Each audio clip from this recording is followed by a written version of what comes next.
Hello friends, my name is Syam from the Franchise Discovery. Today I'm going to attend the topic about this franchise discovery, which kind of these models exactly use in this franchising business और लोग कैसे काम करते हैं, कौन सा model किसके लिए अच्छा होता है। सबसे पहले तो हमें ये जानना है कि स्पेसिफिकली फ्रेंचाइजिंग इंडस्ट्रीज में जो मॉडल्स काम करते हैं वो मॉडल का इंटरनल लेवल पे वर्किंग क्या होता है। इसका मतलब ये है कि उस मॉडल्स के अंदर में दो लोग मिलके काम करते हैं, एक इन्वेस्टर होता है और एक ब्रांड होता है, जिसको आगे चल के हम उनको फ्रेंचाइजी के नाम से भी हम लोग जानते हैं। तो ब्रांड और फ्रेंचाइजी जब आपस में मिल के काम करते हैं उसको फ्रेंचाइजिंग बिजनेस बोलते हैं। सेपरेटली तौर पे वो किस मॉडल से जुड़ के काम कर रहे हैं उस मॉडल्स को हम लोग फ्रेंचाइजिंग मॉडल बोलते हैं। जैसे फॉर एग्जांपल आप फोफो मॉडल में काम कर रहे हैं तो फ्रेंचाइजी ओन फ्रेंचाइजी ऑपरेटेड। आप फोको मॉडल में काम कर रहे हैं फ्रेंचाइजी ओन कंपनी ऑपरेटेड। आप फीको मॉडल में काम कर रहे हैं फ्रेंचाइजी इन्वेस्टमेंट कंपनी ऑपरेटेड। और आप कोफो मॉडल में काम कर रहे हैं कंपनी ऑन फ्रेंचाइजी ऑपरेटेड। ये भी एक मॉडल है, मैं आज आपको एक्सप्लेन करूंगा इसके बारे में भी। सबसे पहले हम ये समझते हैं कि फोको मॉडल क्या है, फ्रेंचाइजी ओन फ्रेंचाइजी ऑपरेटेड। इस मॉडल में ब्रांड की क्या रिस्पॉन्सिबिलिटीज होती है, इन्वेस्टमेंट वाइज ब्रांड क्या इन्वॉल्व होता है, साथ में फ्रेंचाइजी की क्या रिस्पॉन्सिबिलिटीज होती है, इन्वेस्टमेंट वाइज क्या फ्रेंचाइजी कितने परसेंट पे इन्वॉल्व रहती है। इन दो मॉडल को आज हम लोग इन डिटेल्स में समझने वाले हैं। Franchisee owned franchisee operated FOFO model का मतलब ये होता है कि एक ब्रांड है, वो वेल स्टैब्लिश है, जो ऑलरेडी अपने बिजनेस मॉडल को उन्होंने प्रूफ कर रखा है। प्रूफ का मतलब ये हो गया कि उनका बिजनेस मॉडल पे अब आप ट्रस्ट कर सकते हैं, क्योंकि वो ऑलरेडी 3, 4, 5 या 10 शॉप ऑलरेडी चला रहे हैं। अब आपका उनके ऊपर ट्रस्ट है कि अगर मैं इस ब्रांड के साथ में जुड़ के काम करता हूं तो डेफिनेटली मैं अच्छे से इनकम जनरेट कर पाऊंगा और मुझे एक बिजनेस करने की लर्निंग मिलेगी। इसको हम लोग कहते हैं कि आपने फ्रेंचाइजिंग मॉडल में काम को स्टार्ट किया, जिसको हम बोलते हैं FOFO model, franchisee owned franchisee operated. इस मॉडल्स के अंदर में एक ब्रांड के साथ जब आप जुड़ते हैं, वो ब्रांड अपनी पूरी इंफॉर्मेशन, अपनी नॉलेज, अपना एक्सपीरियंस सारा डुप्लीकेट एक रिप्लिका क्रिएट करके आपको देता है कि सर जो पिछले 3, 4, 5 साल से मैंने काम किया है वो सबसे हमने ये चीजों को सीखा हुआ है। अब सेम रिप्लिका को आपको भी फॉलो करना है ताकि आप अच्छे से जान सके कि कैसे आप अपने बिजनेस को रन कर सकते हैं। इन सिनारियोज में 3 से 4 तरीके से काम होता है। सबसे पहले जब कोई भी ब्रांड फ्रेंचाइजिंग बिजनेस में आता है, उनको अपने पूरे बिजनेस का एसओपीस तैयार करना पड़ता है, जिसको हम बोलते हैं standard of procedures, standard of process. कई तरीके से हम इसको एक्सप्लेन कर सकते हैं। सबसे बड़ा इंपॉर्टेंट पॉइंट ये है, क्योंकि जब आप अपना ब्रांड लेके जुड़ते हैं तो आपको अपनी बात, जितना भी आपने एक्सपीरियंस किया है, आपको उस एक्सपीरियंस को अपने कागज, पेपर, कॉपी, लैपटॉप पे लेके बैठना है और आपको इन डिटेल्स में लिखना है कि आपने कब कब एक्सपीरियंस किया। जब आपने अपने बिजनेस की अपने एक पहला स्टोर आपने खोलना चालू किया तो वो पहले स्टोर्स पे कैसे आप काम करते थे, पहले आपने इक्विपमेंट में कितना खर्चा किया, इंटीरियर डिजाइन में कितना खर्चा किया, बोर्ड बनाने में आपने कितना खर्चा किया, टोटल आपका जो कैपेक्स इन्वेस्टमेंट है वो आपने टोटल वहां पे कितना किया, आपने उसको पूरा लिस्ट आउट कर लिया। उसके बाद में जब आप उसके ऑपरेशनल बिजनेस में इन्वॉल्व हो गए कि हमें 3 से 4 लोगों की जरूरत पड़ी, ये उनका डिजिग्नेशन, एम्प्लॉय का ये डिजिग्नेशन है, उनको ये पास्ट का एक्सपीरियंस होना चाहिए था, इस तरीके के फूड को उन्होंने बनाया, या फिर कोई रिटेल में है तो रिटेल की तरीके से उन्होंने काम किया। वो सब पूरी चीजों के, जिसको हम बोलते हैं एम्प्लॉय ट्रेनिंग प्रोग्राम, जहां पे एम्प्लॉइज का डेटाबेस क्या है, उनका बैकग्राउंड क्या होना चाहिए और वो हमारे पर्टिकुलर शॉप या बिजनेस में क्या काम करने वाले हैं, उसकी हमने एक एसओपीस बना लिया। तो हमने अभी 2 चीजों की एसओपीस तैयार किया। एक तो हमारा जो कैपेक्स इन्वेस्टमेंट है, जहां पे इंटीरियर इक्विपमेंट, एक स्टोर बनाने का जो टोटल कॉस्ट होता है, हमने उसका एक एसओपीस बनाया।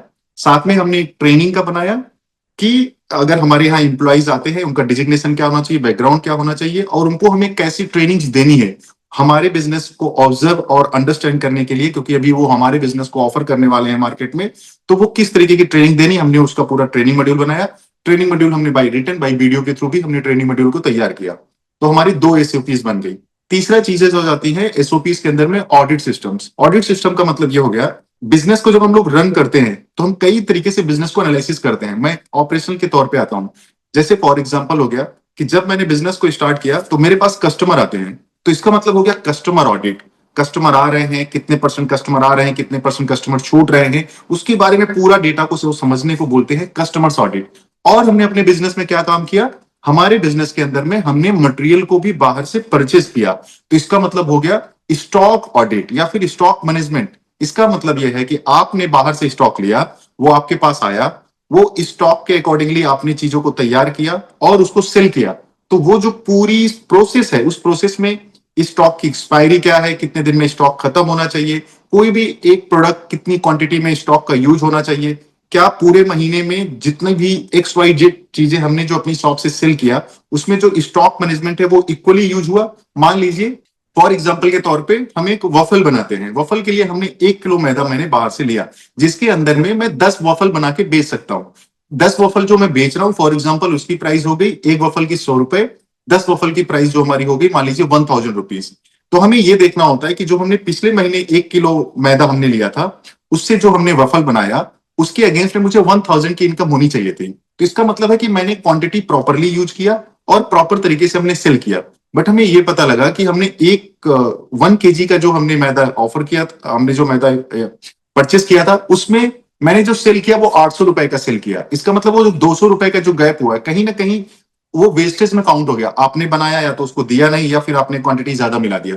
तो हमारा दूसरा ऑडिट सिस्टम क्या हो गया कि हमने जो प्रोडक्ट्स लिया, उस प्रोडक्ट को ऑडिट करना, जहां पे समझना कि जो मटेरियल हम लोग ले रहे हैं उसके ऑडिट से पता। कभी कभी क्या होता है, किसी भी मटेरियल्स की सेल्फ लाइफ कम होती है, तो उसके मैनेजमेंट थोड़े डिफरेंट होते हैं, इसलिए स्टॉक लेवल की भी ऑडिट होती है, जहां पे आप ये समझते हैं कि कैसे इसको करना है। तीसरी चीज क्या है, क्योंकि अब आपकी ट्रेनिंग चलती है, लोग काम कर रहे हैं, लोग ही डायरेक्टली ऑफर कर रहे हैं, तो हम लोग ट्रेनिंग की भी ऑडिट्स करते हैं। फॉर एग्जाम्पल, जो एम्प्लॉइज हमारे साथ में काम कर रहे थे, उन्होंने अपनी चीजों को प्रॉपरली किया कि नहीं किया, उनसे हमारा एक छोटा सा सिस्टम होता है जहां से हम उनसे कुछ चीजों के बारे में पूछ लेते हैं कि फॉर एग्जाम्पल आपको वफल में ये प्रोडक्ट बनाना है, तो आप कैसे बनाएंगे, कितनी क्वांटिटी में क्या चीजें आप उसमें इंक्लूड करेंगे आपको, क्योंकि यहाँ पे सब चीजें छोटे छोटे ग्राम में होती हैं, तो क्या उनको पता है क्या, जिसके लिए हमें ये पता लगता है कि मेरा जो एम्प्लॉइज है वो 100% ओके है और वो हमारे कस्टमर्स को अच्छे से अटेंड कर रहा है। तो मान लीजिए कंपनी में कोई सेल्स मैनेजर है या फिर कोई अटेंडी मैनेजर है जो कस्टमर्स को अटेंड करता है, उसके बिहेवियर को एनालिसिस करना, उससे 10 ऐसे सवाल पूछना, ऐसी सिचुएशंस क्रिएट करना कि अगर मान लीजिए कोई कस्टमर आता है इस सिचुएशन में और वो आपके साथ में बातचीत कर रहा है, तो आप कैसे उसको रिप्लाई करेंगे। तो हमारा ये भी एक ऑडिट सिस्टम्स हो गया। उसके बाद होता है जो मार्केटिंग आप करते हैं। कस्टमर कैसे आते हैं, कस्टमर दो तरीके से आपके पास आते हैं। जब आप एक रिटेल शॉप ओपन करते हैं तो आपके आसपास लोग देखते हैं, जानते हैं, धीरे धीरे अवेयरनेस क्रिएट होती है, ये एक नई शॉप खुली है, इस चीज की शॉप ओपन हुई है, लोग यहाँ पे आते हैं, इससे आते हैं। सेकेंड चीज, आप लोगों के पास तक पहुंच जाते हैं, आप अपनी अवेयरनेस क्रिएट करते हैं कई तरीके से, सोशल मीडिया के थ्रू। अगर हम ऑफलाइन की बात करें, आप पंपलेट वगैरह ये सब चीजें डिस्ट्रीब्यूट करते हैं, आप बैनर्स लगाते हैं। इलेक्ट्रॉनिक मीडिया की बात करें तो आप टीवी पे एडवर्टाइज देते हैं। There is an numerous base जहां जिसके थ्रू आप एडवर्टाइजिंग करते हैं। अब हमें यह देखना है कि अगर आपने एडवर्टाइजिंग में कोई पैसा खर्च किया है, 10,000 20,000 वट एवर दिस अमाउंट, उस एडवर्टाइजिंग के थ्रू जो पिछले महीने का मेरा जो कस्टमर डेटाबेस था वो कितने परसेंट इंक्रीज हुआ, जो पिछले महीने का हमारा जो सेल्स था वो कितना परसेंट बढ़ा है। तो मार्केटिंग को ऑडिट किया जाता है, एनालिसिस किया जाता है कि हमने रेवेन्यू वाइज इतना पैसा खर्चा किया, इसके अगेंस्ट में मुझे ये रेवेन्यू जनरेट हुई है, जिसको हम लोग मार्केटिंग वाइज भी इसको ऑडिट बोलते हैं। इसके बाद में अगर हम और थोड़ा बारीकी ऑडिट सिस्टम में अगर हम लोग जाते हैं, तो सबसे बड़ा इंपॉर्टेंट है, क्योंकि आप जो अपना बिजनेस रन करते हैं, चीजें बनाते हैं, तो इक्विपमेंट होते हैं, फर्नीचर्स होते हैं, एसी चल रही हैं, इन सबके भी एक ऑडिट्स होते हैं कि क्या इनकी कंडीशन प्रॉपर है क्या। ये सब बहुत इंपॉर्टेंट तरीके से किया जाता है, क्योंकि जो कस्टमर्स आ रहा है, एक रिटेल शॉप पे जो कस्टमर आपके साथ में इंगेजमेंट जनरेट करता है, इसका मतलब वो एक ब्रांड के साथ इंगेजमेंट जनरेट कर रहा है, ना कि एक स्टोर के साथ में। और आपने ब्रांड की फ्रेंचाइजी क्यों लिया है, ताकि आपको बिजनेस में 100% प्रॉफिट ही हो। आप अपनी तरीके से कोई लोकल शॉप स्टार्ट करके आपके फेल होने के चांस होते हैं, बट ब्रांड के साथ नहीं होते। क्यों नहीं होते, क्योंकि ये जितने भी ऑडिट सिस्टम, मार्केटिंग पर्पस, ये सब जो भी मैंने एक्सप्लेन किया है आपको, ये सब सारी चीजें जब आप आउटलाइन होके काम करते हैं, तो एग्जैक्टली तरीके से आप अपनी प्रॉब्लम को समझते हैं और उसको फिक्स करते हैं। अब हम आते हैं कि हमने फोफो मॉडल को जो स्टार्ट किया था, ये सारे मॉड्यूल्स जो आपके तैयार किए गए हैं, ये आपके फ्रेंचाइजी पार्टनर को दिए जाते हैं कि सर मैं अपने ब्रांड का बोर्ड दूंगा और ये जितना भी मॉड्यूल बना हुआ है, ये सारे मॉड्यूल्स मैं आपको हैंड ओवर कर रहा हूं, ताकि आप अपने बिजनेस को चलाते समय ये सब सारे प्रोसेस को आप फॉलो करेंगे तो अच्छे से चला पाएंगे। जहां पे इतनी उस पर्टिकुलर मॉड्यूल्स के अंदर में सब कुछ लिखा होता है, उसमें इंक्लूडिंग एग्रीमेंट पेपर भी होता है, एलवाई पेपर भी होता है, जहां पे बाकी का जो रेस्ट ऑफ इंफॉर्मेशन है कि हमारे आपके बीच में जो कॉन्ट्रैक्ट हो रहा है उसका बाउंड क्या है, आपकी रिस्पॉन्सिबिलिटीज क्या है, मेरी क्या है, वो सब सारी चीजें एसओपीज में क्लियर हुई। और एसओपीस में जितनी भी सारी चीजें मेंशन हुई है वो अटैच्ड होता है एग्रीमेंट के साथ में कि जब हम दोनों साथ में वर्क स्टार्ट करेंगे तो ये सब सारा है, ब्रांड हमें सपोर्ट कर रहे हैं और ये मेरा वर्क रहेगा जहां पे मैं काम करूंगा। तो दोनों की रिस्पॉन्सिबिलिटीज डिफरेंट हो जाती है।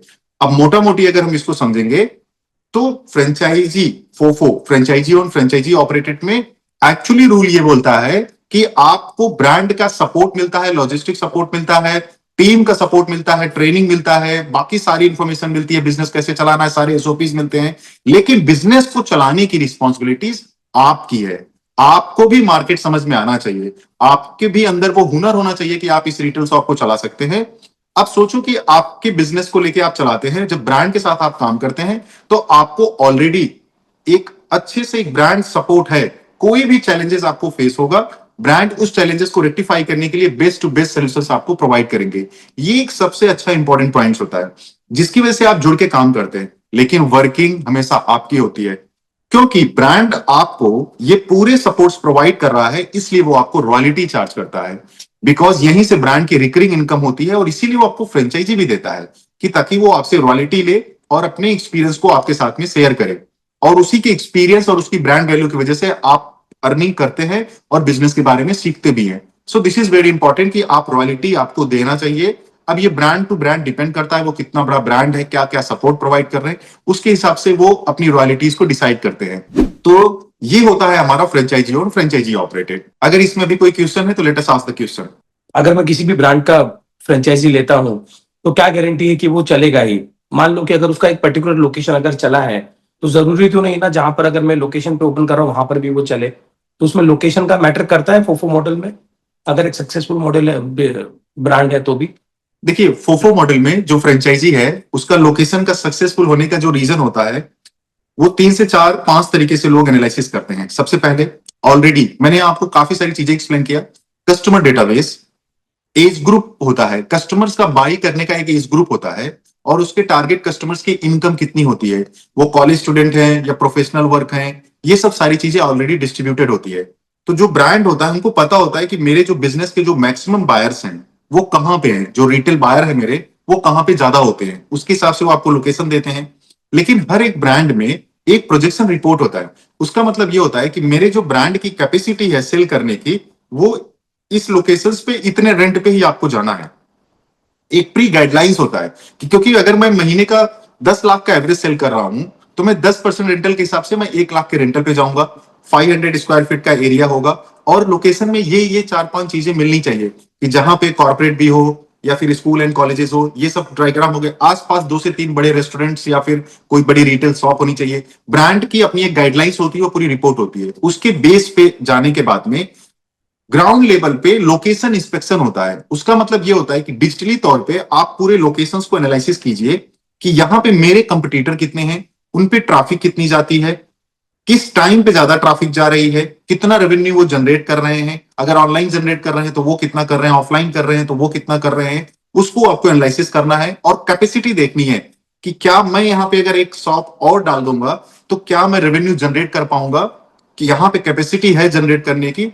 क्योंकि होता क्या है, अगर आपका 3 से 4 कंपटीटर किसी एक मार्केट में बैठा हुआ है और आप ये देखते हैं कि मैं भी वहां पे जाके बिजनेस बना लूंगा, तो किसी दूसरे के बिजनेस, डेफिनेटली एक नई चीज आती है, वो बिजनेस को अपनी तरफ बायर को इंगेज करती है, कस्टमर को इंगेज करती है। लेकिन वो जो रेशियो है ना हरीश, वो 25 to 30% का रेशियो है। आप किसी के 100% कस्टमर्स को नहीं ले सकते। तो जब आप उसके अगर आपका ब्रांड एंगेजिंग है, आप 25% का रेशियो लेते हैं और मार्केट बड़ा है तो आप वहां बिजनेस बना लेंगे। अगर मार्केट बड़ा नहीं है तो आप सामने वाले कंपटीटर का थोड़ा सा बिजनेस लेके जाते हैं, लेकिन आप भी अच्छी कंपनी, बड़े ब्रांड्स नहीं, आप अच्छे प्रॉफिटेबल रिटेल स्टोर्स आप नहीं बना पाते हैं। ये चैलेंज होता है इस चीज में। बट अगर आपके पास में प्रॉपरली डेटा एनालिसिस है, फिजिकली तौर पे, डिजिटली तौर पे, तो ये चैलेंजेस आपके रिड्यूस हो जाते हैं। तो चैलेंजेस रिड्यूस होने का मतलब है कि ये बिजनेस है। किसी भी तरीके के सर्कमस्टेंसेस में आपको परसेंटेज पे डिसीजन लेना है। अगर मेरा चैलेंजेस रिड्यूस होकर 95% मुझे रिजल्ट आ रहा है कि मैं यहाँ पे बिजनेस कर सकता हूं, यू शुड गो अहेड। क्योंकि कोई भी आपको 100% लिख के नहीं देगा, बिकॉज इट्स अ बिजनेस। आप तो परसेंटेज का कैलकुलेशन आपका कितना अच्छा है, आप किसके साथ काम कर रहे हैं और कितना आपको फिनेंशियल्स नॉलेज है। जैसे मैंने बताया कि रिटेल स्टोर में इतने, अगर आप हर एक चीज का परसेंटेज वाइज और ग्राफ वाइज अगर आप उसको अंडरस्टैंड कर लेंगे तो आपको ये चैलेंजेस बिल्कुल नहीं आएंगे। So this is your answer. Okay, it means कि अगर मैं साइट सिलेक्शन अगर मैं सही से करूं डिजिटल मार्केटिंग मतलब एनालिसिस करके अगर मैं किसी भी ब्रांड का चाहे वो बहुत बड़ा ब्रांड हो चाहे वो नया ब्रांड हो, साइट सिलेक्शन बहुत मैटर करता है किसी भी बिजनेस को रन करने के लिए एंड ग्रो करने के लिए। रिटेल लेवल पे बहुत ज्यादा मैनेज करता है। मैंने देखा है रिटेल लेवल पे चैलेंजेस ये हो जाते हैं कि लोग साइट सिलेक्शन उनको पता होता है कि मेरा उनको देखो हर एक कंपनी का हर एक रिटेल स्टोर्स का चाहे वो कपड़े से लेके फूड से लेके एनीथिंग सबका अपना एक ब्रेक इवन पॉइंट होता है। किसी का 3 लाख, किसी का 5 लाख, किसी का 7 लाख, किसी का 10 लाख, किसी का 14 लाख, किसी का 20 लाख, किसी का 50 लाख, किसी का 1 करोड़। ये जो ब्रेक इवन पॉइंट होता है मंथली ब्रेक इवन पॉइंट की बात कर रहा हूं कि अगर मेरा बिजनेस 4 लाख का ब्रेक इवन पॉइंट है, मैं 4 लाख का अगर बिजनेस मैंने कर लिया तो नो प्रॉफिट नो लॉस के पोज पे आके मैं खड़ा हो गया हूं। मेरी कंपनी में ना 1 रुपया जेब से लगाना है और ना कंपनी मुझे 1 रुपया कमा के दे रही है। ओके, इस पॉइंट्स को एनालिसिस करना बहुत इंपॉर्टेंट होता है क्योंकि स्टार्टिंग अ न्यू बिजनेस इस पॉइंट पे आपको रीच करने के लिए टाइम लगता है। 3 महीने, 4 महीना, 2 महीना, उसके बाद में आप बिजनेस में पैसा बनाते हैं, फिर धीरे धीरे वो 5 लाख 6 लाख होता है। तो that is the capacity you need to understand कि मैं जिस बिजनेस में जा रहा हूं उसका जो ये पॉइंट है वो कितने टाइम में आता है और इसकी जो मैक्सिमम कैपेसिटी वो कितनी है। मान लीजिए break even point 4 lakh, maximum capacity 8 lakh, maximum capacity है वो। इट मीन्स दैट कि भैया rare chances you will reach on the maximum capacity. So let me clear you what is the maximum capacity. Suppose one of the brand is running the store of hundreds and they are telling my one of their average selling is this 10 lakh rupees every stores, but there is a 4 to 5 store are available. There is the highest sales where is they are crossing 18 lakhs, 19, 20 lakhs. This is the highest. So but you can check this, the percentage that is running the 100 store they are getting only 4% that highest. तो आपके लिए आप तो एक चलाने जा रहे हो तो आप ये मान के चलो no I am not going to the highest. What is this the average business what is the company's other outlet is generating. I am going to calculate my business only those points and I will do the lot of effort to get this more and more business. But ठीक है, but मेरा calculation at math मैं जो है average पे ही काम करूंगा. तो जब आप एवरेज पे काम करते हैं तो आपका एक नया फाइनेंशियल शीट बनता है. उसके बेस पे आपको चीजों को समझना है कि भैया ये मैंने बनाया है इस हिसाब से आएगा. तो 4 महीने आपका ब्रेक इवन पॉइंट आया हरीश, ठीक है. 4 महीने बाद में आपने थोड़ा थोड़ा पैसा कमाया तो जब आप आरओआई एनालिसिस करेंगे तो 22, 25, 28, 30 महीने जाता है. That is okay, but you understand that business and everything. Now you are enter the business ना, तो आप बिजनेस कभी बंद नहीं करेंगे, आप चलाएंगे. बिजनेस वो लोग बंद कर देते हैं जहां पे इनका फाइनेंशियल नॉलेज या उनको ऐसे दिखाया जा रहा है कि नहीं बस आपको 1 साल में पैसा वापस आ जाएगा, 10 महीने में आ जाएगा, 6 महीने में आ जाएगा, और वो उस पिक्चर को अंडरस्टैंड भी नहीं करना चाहते हैं. दे आर एक्सेप्टिंग, कोई रिसर्च नहीं है, कोई कंसल्टेंट इन्वॉल्व नहीं है. So they these kind of the guys can be do the mistakes. But मेरा ये रिकमेंडेशन है कि अगर आपको किसी चीज का एक्सपीरियंस नहीं है, let them involve someone else who has the good experience, who understand. Even also you can get the training somewhere else about the finance and all, ताकि आप अच्छे से समझ के चीजों पे करेंगे तो मैं फेलियर रेशियो बहुत आपका रिड्यूस हो जाएगा. And one more question sir, अगर ब्रांड अगर रॉयल्टी मतलब रॉ मटेरियल सब ब्रांड ही मुझे दे रहा है तो भी ब्रांड रॉयल्टी चार्ज करता है, तो मतलब ये नहीं जब ब्रांड सारी रॉयल्टी मतलब रॉ मटेरियल सब वो जब मुझे दे ही रहा है तो उनका मार्जिन उसमें से निकल जाता होगा, तो उन्हें रॉयल्टी की क्या जरूरत है? देखो Harish, obviously this is right question, but you know what is happening in this India. This is the same kind of this thinking all the investors are keeping in this mind and is the biggest failure for the business. I'm telling you that I'm a brand. Okay, something I have the recipes. Okay, because I'm the brand, I'm making something recipes. That's why the people are love to me, and that's why you join to me, right? क्योंकि ये recipe की वजह से आप मुझे join कर रहे हैं. मैं अपनी रेसिपीज को, मैं अपनी जो फूड का जो मैं अपना ओन प्रोसेसिंग करके बना रहा हूँ, ये अगर मैं मार्केट में डिस्ट्रीब्यूट कर दूंगा तो इसकी वैल्यू जीरो हो जाएगी, सब लोग के पास चला जाएगा. तो उसकी वैल्यू क्या रह जाएगी? नथिंग. मैं ये, लेकिन जब कोई भी ब्रांड ये चीजें बना के वो आपको सप्लाई करता है, उनमें मार्जिन इतनी नहीं होती है. दे कीप वेरी, क्योंकि वो आपको लोअर फूड कॉस्ट पे आपको चीजें बना के दे रहा है.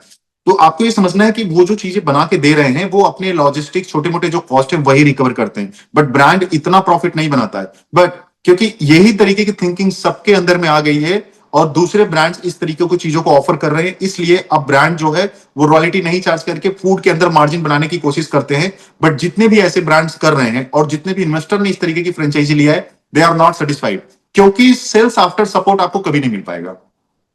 I'm a brand, I'm charging the royalty because I'm giving a lot of services like as a marketing or the day-to-day support. If you're getting any challenges, आपका एम्प्लॉय कोई छोड़ के गया तो मैं तुरंत भेज सकता हूँ दूसरा एम्प्लॉइज. ये सब कब पॉसिबल है? Because you paying the royalty, so I have the capacity, I am doing this. If I'm talking about the McDonald's, Burger King, and the other big brands, how they are working?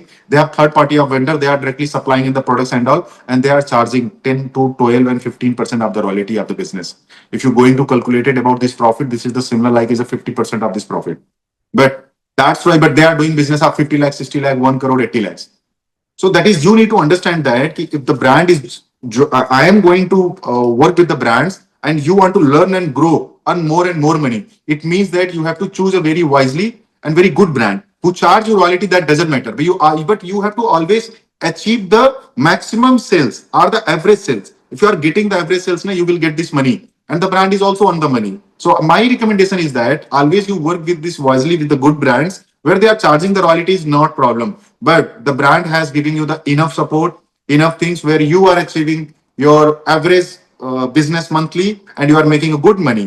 Sir एक एक question हमेशा investors को होता है कि if they are new into this industry, किसी को job छोड़ के बिजनेस स्टार्ट करना है बट उनको रिटेल का कोई एक्सपीरियंस नहीं है, तो उसके लिए लाइक हम क्या सजेस्ट करते हैं? मतलब कौन से फील्ड पे उनको जाना चाहिए? मतलब उनके पास कैपिटल है और मैंने देखा है कि वो एक सर्टेन अमाउंट जमा करके वो पूरा पैसा वो लगाना चाहते हैं। मतलब अगर किसी ने 15 लाख सेव किया है तो पूरा का पूरा 15 लाख वो एक नए बिजनेस में लगाना चाहते हैं जिसका उन्हें कोई एक्सपीरियंस नहीं है।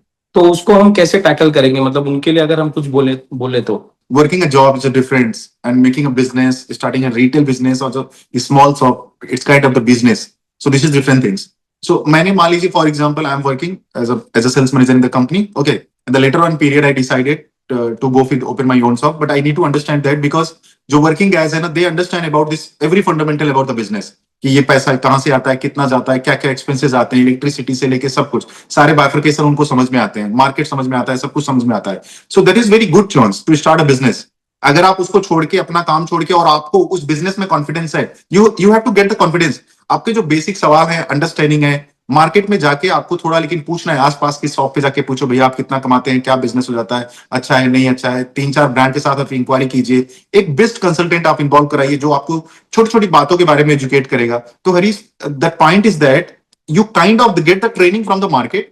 The data you can collect from the market, क्या बिजनेस हो रहा है, कैसे हो रहा है, यार दोस्त के साथ में थोड़ा बनाइए, या फिर involve any consultant connecting with 3 to 4 brands. उनका डेटा आप समझो, अंडरस्टैंड करो, आपको धीरे धीरे कॉन्फिडेंस आएगा. Once you get the confidence, हाँ मैं इसको कर लूंगा, मैं इसको संभाल लूंगा, because the confidence is only coming that once you understand about the in and out in the business, कि इतनी मेहनत करनी पड़ेगी. जैसे आप जॉब में करते थे, यहाँ पे भी 8 घंटे आपको रिटेल पे कस्टमर को अटेंड करना है, हैप्पीनेस के साथ में कस्टमर को सर्विस देनी है, सारी चीजें अच्छे से प्रोवाइड करनी है. So you will be get the success. So ऐसे मैं काफी लोगों को जानता हूँ, they are working and that somehow. इसका एक सेकंड प्लान भी, लोग प्लान बी भी अप्लाई कर लेते हैं. They can apply on it, कि जैसे फॉर एग्जांपल, चलो मैं एक नया बिजनेस स्टार्ट करता हूं, मैं भी उसमें 3 to 4 आवर्स दूंगा, फैमिली मेंबर को इन्वॉल्व होगा, आई विल लर्न दैट, और 6 मंथ्स बाद मैं अपनी जॉब क्विट कर दूंगा. मुझे अच्छा लगा कि नहीं यार, दिस इज गोइंग वेल, तो कोई सेकंड प्लान भी लोग अपना लेते हैं. But obviously starting new business, अगर आपके पास कोई बैकअप नहीं है और आप सीधा बिजनेस में अगर आप उतर रहे हैं, तो आपके पास में 1 साल का घर चलाने का वर्किंग कैपिटल घर होना चाहिए. ये आपको ध्यान में रखना है. रिस्क भी लेना है अगर आपको, तो वो भी कैलकुलेटेड रिस्क आपको लेनी है. ये ऐसा नहीं है कि कोई दूसरा आदमी आया, उसने ये इतने 1000 करोड़ का बिजनेस बना लिया, ये कर लिया. ये सुनने में अच्छा लगता है. What I have the capacity, what the God has given to me in the inside, आपको वो समझना है, आप क्या अच्छा कर सकते हैं अपनी चीजों को, वो समझ के आपको काम को स्टार्ट करना है. ये सब चीजों को थोड़ा कैलकुलेट करके आपको काम करना है, थोड़ा भावनाओं में नहीं बहना है. So you will be more clear and take the good decisions. Okay. तो वो लास्ट क्वेश्चन सर, बेसिकली अगर मेरा इन्वेस्टमेंट बजट 20 से 25 लाख का है, तो यू मीन टू से कि मैं वो 20-25 लाख रुपया पूरा ना इन्वेस्ट करके 10 से 15 लाख रुपया इन्वेस्ट करूं और बाकी का सर्टेन अमाउंट वो मेरे वर्किंग कैपिटल के लिए रखूं? हाँ, so I am coming that. Suppose you want to start a business, आपके अकाउंट में 30 लाख है, तो मेरा एक फंडामेंटल मैंने फाइनेंस का बनाया है. अगर आप एक बिजनेस स्टार्ट करने जा रहे हैं, 30 लाख है, आप मैक्सिमम बिजनेस में 50% इन्वेस्ट करेंगे. 50% को आप टच नहीं करेंगे. 50% अमाउंट ही आपको स्टार्ट करना है. तो आपके पास 30 लाख है, तो आप 15 लाख इन्वेस्ट कीजिए. 15 लाख में अपने बिजनेस को आप बनाइए, चलाइए, जो भी करना है आपको काम कीजिए. आप वही चीज को कीजिए कि जो भैया 15 लाख रुपए में आपका सेट हो जाए. बाकी का जो 15 लाख रुपया है, वो आपके पास में एज अ सेविंग हमेशा के तरीके से होना चाहिए. 100% बिजनेस में पैसा डाल के आपको काम नहीं करना है। If you already work hard money, जो 100% डाल के काम करते हैं, जो हमेशा से बिजनेस काम कर रहे हैं, लोन ले रहे हैं, वो ले रहे हैं, उनका एक एक्सपीरियंस हो चुका है, वो केवल बिजनेस ही कर रहे हैं, उनके फंडामेंटल से आपको अपनी चीजों को अप्लाई नहीं करना है। This is called regarding directly I am working somewhere else, I have save 10 lakh 50 lakh, जो भी पैसा मैंने सेव किया उसका मैं 50% लगा के जो भी लर्निंग लेनी है, सक्सेसफुल हुआ नहीं हुआ वॉट मैं वो लर्निंग लूंगा, लेकिन 100% नहीं यूज करना है, किसी के भी कहने पे बिल्कुल नहीं करना है। जो काम बड़ा करने वाले हो छोटा काम से स्टार्ट कर लो, अदरवाइज अगर आपको बड़े ही काम का इंटरेस्ट है कि नहीं मुझे बड़ा ही काम करना है, तो वेट कर लो कि भैया मैं अगर मेरा काम स्टार्ट करने का 20 लाख है, मेरे अकाउंट में 30 लाख है, लेटेस्ट कीप 40 हो जाने तो फिर मैं स्टार्ट करता हूँ। Somehow people started the business in this loan also, कि मैं लोन लेके काम कर सकता हूँ, but again I am telling you they have expertise, they know how to make this money. ये एक बहुत बड़ा टॉपिक है कि how the people is make the billion the big of company, वो 50 करोड़ 100 करोड़ का लोन ले लेते हैं वेरी इजीली, और वो कैसे बनाते हैं, मैं किसी दिन इसको टॉपिक को कवर करूंगा। बट फिलहाल आज के टॉपिक को इसी पे कंट्रोल करते हैं कि अगर आप एक जॉब पीपल गाइज हैं तो आपको 50% ही यूज करना है, बहुत मैक्सिमम हो गया तो 60 या 65, इससे ज्यादा बिल्कुल आपको नहीं जाना है। That is very important things. Okay, तो इसमें एक क्वेश्चन है हिमांशु का भी, क्या फोफो मॉडल में सारे ब्रांड लोकेशन इंस्पेक्शन करते हैं या सम टाइम इन्वेस्टर को ही करना होता है? Obviously it's part of फोफो model business. जितने भी फ्रेंचाइजिंग मॉडल है एक्चुअली उस सारे मॉडल्स में इन्वॉल्व होता है कि ब्रांड अपनी एक्सपर्टीज लोकेशन इंस्पेक्शन करके आपको उसको रिपोर्ट लगानी चाहिए, आपके पास रिपोर्ट आनी चाहिए, प्लस आपकी एक्सपर्टीज है अगर उसमें अगर आप काम करते हो तो हम एक वर्ड बोलते हैं सोने में सुहागा। एक चीज सबसे बड़ा इंपॉर्टेंट है आज की डेट में, सब बोल देते हैं ये लोकेशन है चल जाएगा नहीं चलेगा, सब वर्बली मुंह से बात करते हैं और बोल देते हैं, और इन्वेस्टर को भी वही चाहिए, उनको पता लग गया हाँ ये चल जाएगा। मुझे ऐसा लगता है कि नहीं, ये रॉन्ग है। आप डेटा के ऊपर जाइए, उनको बोलिए सर आपकी टीम को भेजिए, वो हमें डेटा दे कि ये चल जाएगा तो क्यों चल जाएगा, ऐसा क्या रीजन है। वर्बल टॉक नहीं करना, वर्बल में 10 वर्ड आपके सामने से आते हैं मिस हो जाते हैं, जब रिटर्न देना होता है तो उसमें पूरा मैथमेटिक्स लगता है, डेटा बनाना पड़ता है, एक एक चीजें जो अभी आप अवॉइडेबल हो रही है वर्बल तरीके से, Harish that is very important, वो अवॉइडेबल नहीं हो पाती है, चीजें बहुत सिक्योर हो जाती हैं। I have met lot of inspection report जहां पे फिजिकली और डिजिटली तौर पे टीम जाती थी, हम रिपोर्ट बनाते थे, 10-10 दिन लगता था, फिर हम इन्वेस्टर को शेयर करते थे, ब्रांड को हम रिपोर्ट देते थे, और आज की डेट में 5-6 साल हो गए, आज भी वो लोकेशंस पे बिजनेस कर रहे हैं। प्रॉफिटेबल बिजनेस तो 3 ही महीने में हो गए थे वंस दे स्टार्टेड, बट सब कुछ हमने मैप के साथ काम किया, क्योंकि लोकेशन इंस्पेक्शन में एक ही चीज आपको लगता होगा कि बस पैसा आना है, नहीं, शॉप कितनी बड़ी खोलनी है, इंटीरियर कैसा बनाना है, बहुत सारी चीजें लोकेशन इंस्पेक्शन होने के बाद पता चलती है। ओके सर, सो इसमें और एक क्वेश्चन है मिस्टर सिंह का कि फोफो मॉडल में अक्सर देखा गया है कि स्टाफ हायरिंग का बहुत इश्यू होता है, तो उसका क्या सोल्यूशन है? मतलब फोफो मॉडल का मतलब ये होता है कि फ्रेंचाइजी को पूरी ट्रेनिंग दी गई है, स्टाफ कैसे हायर करना है, कैसे ट्रेन करना है, जो सुपीरियर टाइप की ट्रेनिंग होती है वो सेंट्रल तौर पे ब्रांड देखता है। बट होता क्या जा रहा है मार्केट में, because people are hurry to sell their franchisee, so that's why they are offering everything, मैं आपको फ्रेंचाइजी में ऑफर करके दूंगा, मैं आपको स्टाफ हायर करके दूंगा, बट फोफो का ये रूल नहीं है। फोफो में फ्रेंचाइजी पार्टनर को ही स्टाफ हायर करना है, सारी चीजें उनको करनी चाहिए, ब्रांड का काम है ट्रेनिंग देना, स्टाफ मैनेजमेंट एवरीथिंग सब कुछ आपको ट्रेनिंग लेनी है। बट न्यू पीपल आ जाते हैं, उनको स्टाफ मैनेजमेंट का नॉलेज नहीं होता है, ट्रेनिंग्स नहीं बिल्कुल लेते हैं, तुरंत स्टार्ट कर लेते हैं, सब कुछ हमारे इंडिया में वर्बल हो रहा है। जब तक ये वर्बल होता रहेगा तब तक ये चैलेंजेस आते रहेंगे, लोग फेक कमिटमेंट करते रहेंगे, आपको सर्विस सपोर्ट नहीं देंगे, ये चीजें चलती रहेंगी। But according to the rule FOFO means you need to hire the staff, you need everything, the brand is only going to get the supports। और तो भी एज ऑफ नाउ और कोई क्वेश्चन नहीं सर, हम एग्रीमेंट पार्ट पे जा सकते हैं। Okay, so in the FOFO I'm coming to that, the agreement part। The agreement part की अब कितने साल का आपका एग्रीमेंट है, मान लीजिए एग्जांपल के तौर पे 5 साल का आपका एग्रीमेंट है, इसका मतलब ये हो गया कि 5 साल तक आप अपने बिजनेस को चला सकते हैं। उसके बाद में रिन्यूअल टर्म्स अगर ऑलरेडी डिसाइडेड है, वो एग्रीमेंट में आपके पहले से ही मेंशन होना चाहिए, रिन्यूअल होगा या नहीं होगा, रिन्यूअल होते समय कोई फीस या चार्जेस हैं वो हैं या नहीं है, अगर रिन्यूअल होगा तो वो कितने साल के लिए होगा, ये सब सारे टर्म्स पहले से ही फोफो मॉडल में एग्रीड किए जाते हैं।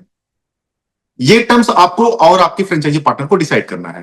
फिलहाल वन टाइम के बाद का जो सेकंड टर्म्स होता है वो किस सिचुएशन में आप दोगे, आपका बिहेवियर अच्छा है, आप अच्छे से परफॉर्म कर रहे हैं, आप ब्रांड की सारी बातें मान रहे हैं, जो भी XYZ ये ब्रांड और फ्रेंचाइजी के बीच का है, वो आपस में समझ के इसको रिन्यू कर सकते हैं आफ्टर 5 इयर्स। मैं सिर्फ यहाँ पे एड ऑन करूंगा कि जो भी चीजें आप इक्विपमेंट फर्नीचर्स बनाते हैं, सब चीजों की अपनी एक एक्सपायरी डेट होती है, एक लाइफ होती है। यूजली तौर पे मैंने देखा है 5 से 6 साल में इंटीरियर्स में भी काफी काम करने की जरूरत होती है। मान लीजिए आपने 10 लाख रुपया लगा के आज के 5 साल पहले बिजनेस स्टार्ट किया था इंटीरियर में, तो फिलहाल अभी इसमें 4-5 लाख रुपया लगाना पड़ेगा ताकि वो इंटीरियर सोवर लुक उसका अच्छे से मेंटेन रहे। लाइटिंग पे काम करना पड़ता है, लाइट भी जो होती है वो डिम हो जाती है ओवर ए टाइम पीरियड, वो भी उसको आपको अच्छा करना पड़ता है। सम हाउस को इक्विपमेंट रिप्लेस करने की जरूरत पड़ जाती है, वो भी आपको करना पड़ता है। तो ये आपके एक्स्ट्रा एक्सपेंसेस होते हैं after 5 years। That is you need to understand that कि एक्सपायरी कब, मेंटेनेंस कब आ रहा है, ये पॉइंट्स को भी आप समझ के चलेंगे। That's very important. एक पॉइंट है, बिजनेस जितना ओल्ड होता है रेवेन्यू उतना ज्यादा बढ़ता है। फोफो मॉडल है आपके पास में, आपको सेकंड अपॉर्चुनिटी मिलती है। मान लीजिए 5 साल में आपने बिजनेस को बहुत अच्छे से बिल्ड किया, अच्छे से चल रहा है, और आपके पास रिन्यूअल कंडीशंस भी मिली हुई है, लैंडलॉर्ड के साथ में भी आपका अच्छा रिलेशन है, और आपको फिर भी चाहिए कि मान लीजिए बिजनेस अच्छा चल रहा है, आपने बिजनेस को 20 लाख में स्टार्ट किया था, फिलहाल अभी जो बिजनेस की जो वैल्यू है, यही एक सबसे बड़ा इंपॉर्टेंट होता है। बिजनेस अगर आपका अच्छा चल रहा है तो उसकी जो वैल्यूएशन होती है वो बढ़ जाती है। आपने कितने में स्टार्ट किया था, बढ़ गया। मान लीजिए आपने 20 लाख में स्टार्ट किया था, 5 साल बाद उसकी वैल्यूएशन होगी 35 लाख। आपने ऑलरेडी एग्रीमेंट में बात कही हुई है कि आगे चल के आप इसकी ओनरशिप को ट्रांसफर कर सकते हैं, क्योंकि फ्रेंचाइजी ऑन फ्रेंचाइजी ऑपरेटेड में पूरी ओनरशिप फ्रेंचाइजी ओनर के पास में है। अब उसने क्या किया, 35 लाख रुपीज में किसी दूसरे पर्सन को इन्वॉल्व कराया और उनको अपनी फ्रेंचाइजी को सेल कर दिया, और जो एग्रीमेंट पेपर वो ब्रांड के साथ में न्यू पर्सन के साथ में उसने कॉन्ट्रैक्ट को ट्रांसफर करा दिया और अपना 35 लाख रुपीज लेके भी एग्जिट हो गया। तो ये भी कंडीशंस इसमें होती हैं। थर्ड कंडीशन ऐसा है कि मान लीजिए एक लॉकिंग पीरियड होता है हर एक फ्रेंचाइजिंग मॉडल में, चाहे फोफो, फोको, फीको, 4-5 मॉडल है, सब में एक लॉकिंग पीरियड होता है। इट मींस दैट उस लॉकिंग पीरियड तक ब्रांड और फ्रेंचाइजी मिल के कोशिश करते हैं कि मेरा बिजनेस सक्सेसफुल होना ही चाहिए। उस लॉकिंग पीरियड तक कोई भी रॉन्ग डिसीजन नहीं लेगा कि मुझे बिजनेस को बंद कर देना है, इस तरीके के डिसीजंस नहीं लिए जाएंगे। It's called the locking period. कोई 6 महीने का रखता है, कोई 1 साल का रखता है, कोई 2 साल का रखता है। It's depend on this brand और फ्रेंचाइजी। वो जो लॉकिंग पीरियड होता है उतने टाइम तक आपके बिजनेस के एग्रीमेंट में एक लॉकिंग पीरियड होना चाहिए, उतने टाइम तक आप अपना एफर्ट डाल के काम करेंगे और ब्रांड आपको सपोर्ट करेगा। After locking period there is numerous situations can be come in this life.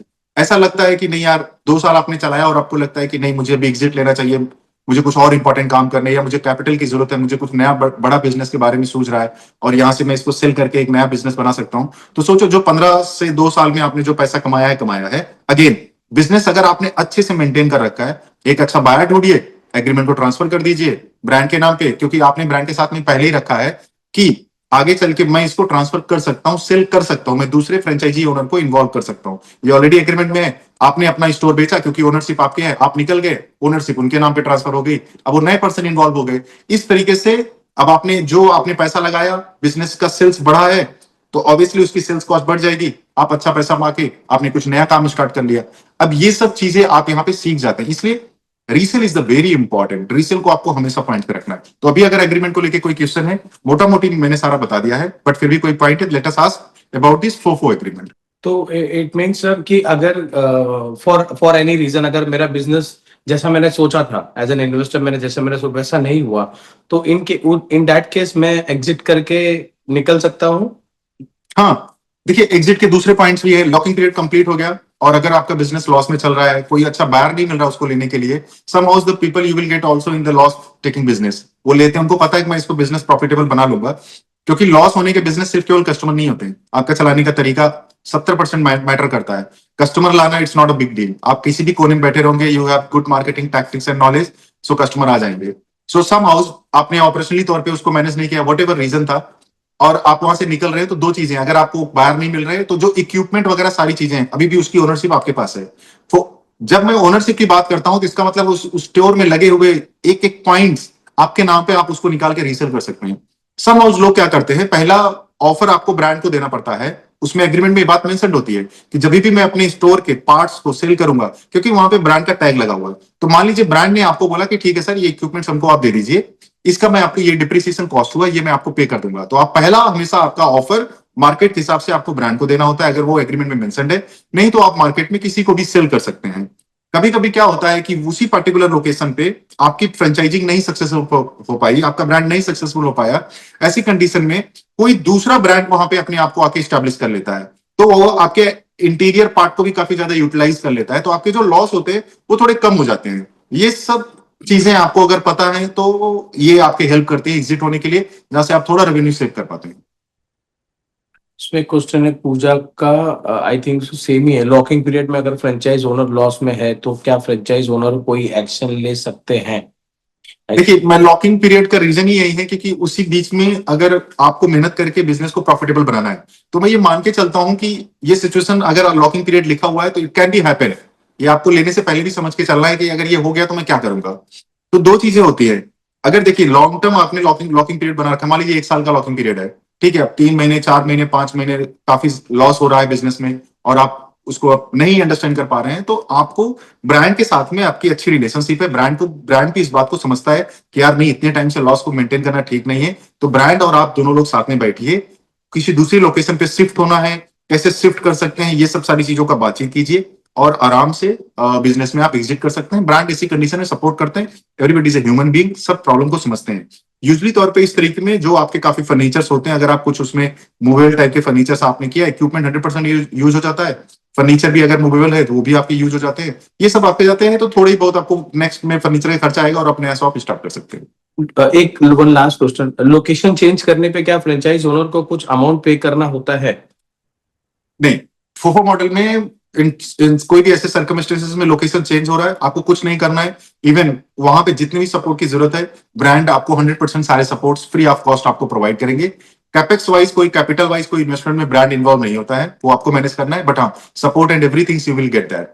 तो यहाँ पे आपको कोई भी फीस ऐसा कोई भी चीज देना नहीं है, अनटिल एंड अनलेस अगर एग्रीमेंट में ऑलरेडी नहीं लिखा है।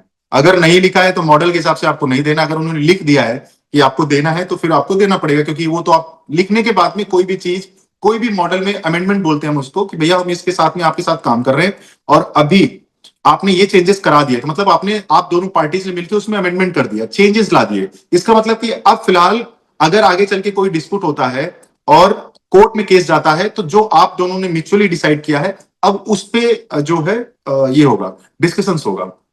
जब हम लोग एग्जिट करते हैं, लाइक जब इन्वेस्टर एग्जिट करता है और मान लो अगर उसको कोई रीसेल में अगर वो जा भी नहीं रहा है, तो ये पूरा लॉस इन्वेस्टर का ही होता है। मतलब मान लो रीसेल के लिए मुझे कोई दूसरा बायर मिला ही नहीं, तो और ब्रांड भी इसको टेक ओवर नहीं कर रहा है, तो उस केस में क्या ये पूरा लॉस फ्रेंचाइजी ओनर का ही होता है? मतलब कि उसमें कुछ सोल्यूशन ब्रांड देती है इन केस अगर ऐसा? देखो, ये भी बहुत इंपॉर्टेंट पॉइंट है। अगर ऐसी सिचुएशन आती है तो आप हमेशा 2-3 चीजें आप ब्रांड के साथ कर सकते हैं कि by any reason, if the location is the point कि मेरा प्रॉफिटेबल नहीं हो पा रहा है, लॉस में हम हो रहे हैं, तो आपने अगर ब्रांड को ऐसे बोल रखा है कि सर इसका एक डिप्रिसिएशन कॉस्ट की वैल्यू आप पे करोगे, मान लीजिए इक्विपमेंट हो गया, फर्नीचर हो गया, आपको जहां यूज करना होगा आपको आपको करना है, मेरा कोई रिस्पॉन्सिबिलिटीज नहीं है, मेरा जो डिप्रिसिएशन जो कॉस्ट वैल्यू होगी वो आपको मुझे पे करनी है। अगर ये बात एग्रीमेंट में मेंशन्ड है तब तो आपको 100% you will get those money. अगर आपको ये बात मेंशन नहीं है तो that is the 100% sure loss. So this is the फोफो model. एक मॉडल को और आज कवर करते हैं, फिर नेक्स्ट 2 मॉडल्स को हम लोग नेक्स्ट डे कवर करेंगे। So let us cover this about this FOCO model, franchisee owned company operated. देखो, जो ये हम फुल फॉर्म फोको का पढ़ते हैं, फ्रेंचाइजी ओन्ड, ओन मतलब ओनरशिप, फ्रेंचाइजी की जो ओनरशिप है वो इन्वेस्टर्स की होगी। कंपनी ऑपरेटेड, कंपनी मतलब यहाँ पे ब्रांड है, ब्रांड उसको ऑपरेट करेगा, कंपनी ऑपरेटेड, फ्रेंचाइजी की ओनरशिप है और मैंने चलाने के लिए किसको दिया है, ब्रांड को। It's a फोको model. Let us understand that investment and capital wise. अच्छा, जितने भी मैंने अभी एक फोफो मॉडल के अंदर में मैंने सारे ऑडिट सिस्टम सब कुछ मैंने आपको एक्सप्लेन किया है, ये हर जगह पे रूल अप्लाई होता है, चाहे फ्रेंचाइजी चला रहा हो चाहे ब्रांड चला रहा हो, rules are everywhere, every retail business there is कम से कम 18 types of this analysis process on monthly basis, 18 types, जिसके मैंने कुछ मोटे मोटे पॉइंट्स आपको एक्सप्लेन किए, वो हर एक बिजनेस में, रिटेल बिजनेस में एप्लीकेबल होता है। तो ये वो ऑडिट वाला अगेन सारा सिस्टम फोको में भी होगा, जो कि अभी पहले फ्रेंचाइजी कर रही थी, यहाँ पे ब्रांड करेगी। आगे भी जो मॉडल हम बताएंगे वो सेम तरीके से जो ऑपरेशन में इन्वॉल्व होगा वो उसको करता रहेगा, ठीक है। तो आपको उसको हर मॉडल में कंसिडर कर रहा है, तो मैं उसको यहाँ पे फिर से रिपीट नहीं करूंगा।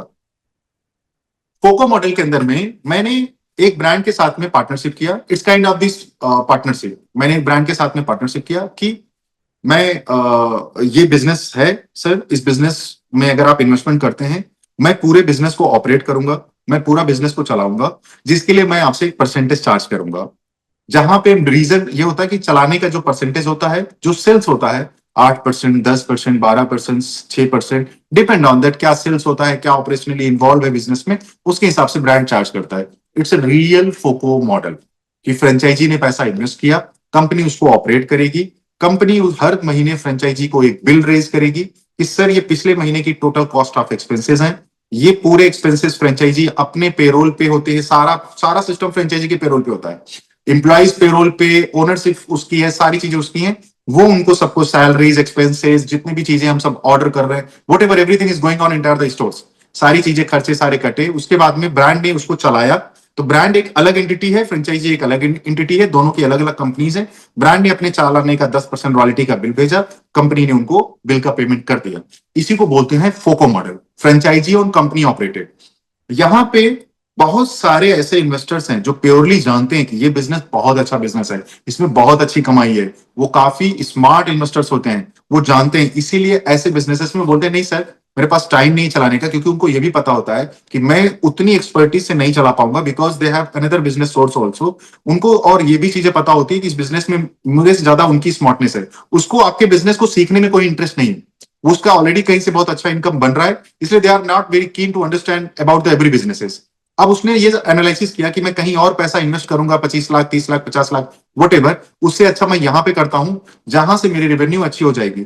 अब यहाँ पे क्या होता है कि ब्रांड उसको रन कर रहा है, और फ्रेंचाइजी उसको उसके पूरे एक्सपेंसेस मेंटेन कर रही है।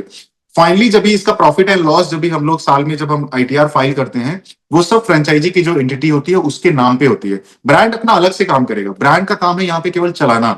स्टोर निगेटिव है तो भी ब्रांड अपना पैसा लेगा, स्टोर पॉजिटिव है तो भी अपना लेगा। This is kind of royalty which is on this sales, कि भैया अगर 1 लाख का सेल हुआ, मेरा 10% रॉयल्टी है, तो मैंने अपना 10% ले लिया। इसके जो तमाम बाइफरकेशन है, क्या क्या एक्सपेंसेस होते हैं, जैसे कि इलेक्ट्रिसिटी बिल देना, आपके रॉ मटेरियल के कॉस्ट हो गए, या फिर फूड इंडस्ट्रीज में आपका फूड का कॉस्ट हो गया, एम्प्लॉइज की सैलरी हो गई, अदर मिसलिनियस हो गए, ये सब सारे फ्रेंचाइजी की वेबसाइट पे you guys already seen it, ये सब सारे बाइफरकेशन है। उसके बाद में उसी में रॉयल्टी आ गया, उन्होंने ले लिया, and that matter is closed. It's a फोको model, very simple model. इसीलिए मैंने बोला कि मॉडल के अंदर में जो अमेंडमेंट आप एक दूसरे के साथ में करते हैं, दैट इज एग्रीड। इंडिया में फ्रेंचाइजिंग रिलेटेड को लेके कोई रूल्स नहीं है कि फ्रेंचाइजी में यही रूल्स चलेगा। हर जगह पे बहुत सारे अमेंडमेंट में रूल्स हैं, you can not break the rules, कि आप अपनी मर्जी से बिजनेस में अमेंडमेंट नहीं कर सकते। ट्रेडमार्क का रूल है, तो ट्रेडमार्क के अंदर में अगर मेरा ट्रेडमार्क है और उसमें कोई प्रॉब्लम आती है, तो उसमें वही रूल्स एंड एप्लीकेबल होंगे। यहाँ पे जो लॉयर आपकी तरफ से आएगा, देखेगा, वो रूल्स उसको ही फॉलो करने हैं, और उसी रूल्स को आपने फॉलो नहीं किया, तो इसका मतलब है कि यू आर रॉन्ग। हो सकता है डिसीजन मेकिंग आपके अगेंस्ट में जा सकती है। फ्रेंचाइजी में आप दोनों की जो बॉन्डिंग पेपर है, it's a rules, automatic creating the rules. भैया इसमें तो ये बात लिखी है, तो आपने दिया कि नहीं दिया? अगर आपने दिया है तो मुझे उसके प्रूफ दिखाइए, और अगर आपने नहीं दिया है तो इट्स नॉट। तो उसमें फ्रेंचाइजिंग एग्रीमेंट में यूजली तौर पे ये बातें सब लिखी जाती हैं कि भैया यहाँ पे हमारा चलाने का रीजन है, हम ऐसे चलाएंगे, रिस्पॉन्सिबिलिटीज सारा चीज सब कुछ इन्वेस्टर्स का है, तो जो बातें आपने लिखा है वही है।